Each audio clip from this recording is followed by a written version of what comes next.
We are here at Aktietorget with Kim Lykke Sommer, CEO of Menucard.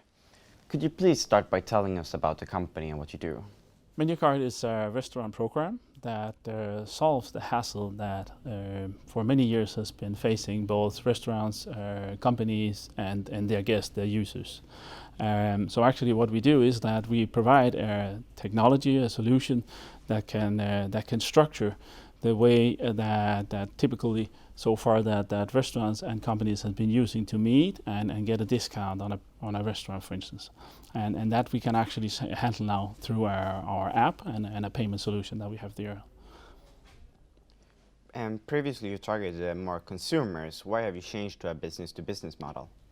Well, we experienced a large demand for this service from some larger companies, for instance, Nordea, Telia, the Danish bank, Danske Bank, that requested that we could help them in this area.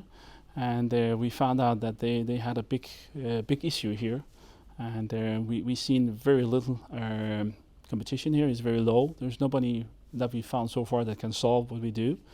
And that's why we moved from business to consumers to business. All right, but let's take an example of how you make money.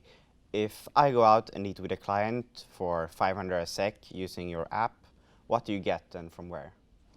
Well, our business model is like this: that we make an arrangement with a restaurant that we find a discount for the user that can typically be 15-20%, and on top of that we make an agreement that we make between 3 and 5% on top. So in this case, with 500 SEK, we will usually get between 15 and 25 Swedish kronas. And how many of those companies and users and restaurants have you signed up so far? We have signed up around 100 companies during the last 12 months. We have more than 200 restaurants. Currently we have about 210, primarily in Denmark. A few of them just launched in Malmö and Lund in Sweden. And we have access to more than 200,000 company employees. And about there we have about 10,000 active users currently. All right. So far Menucard has focused on the Danish market, but it's now entering the Swedish market. Why is this the right move for the company? Well, basically, we should probably have started the company originally in Sweden. There is a large market here. It's about 22 billions in Denmark, and it's more than 100 billions in Sweden. Because of your historical way of doing lunches and these things, we don't have the same historical lunches in Denmark where you eat inside the company in the cantinas. And then we have a request from certain companies like Nordea, like Telia, Disney, for instance.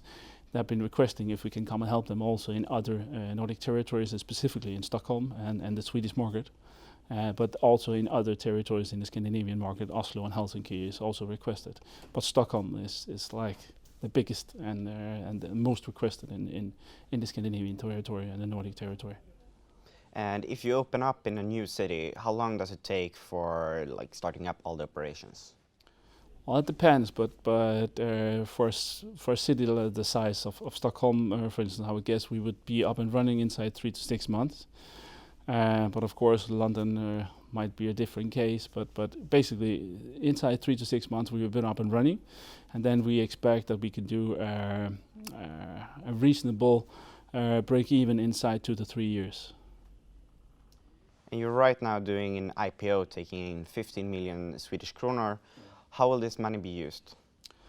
Well, basically, we have 3 things we will use it for. One is activation or marketing of our both current and also our coming users. We will try to get more relevance and develop our business solution and our app through better content, more restaurants, more relevant restaurants. And then the last thing is the scalability. We need the money also for scale for the Swedish market. So that's the 3 things we will do. Finally, what will be the focus for the coming year? Activation, relevance, and scalability. All right. Thank you for sitting down with us, and good luck with the IPO.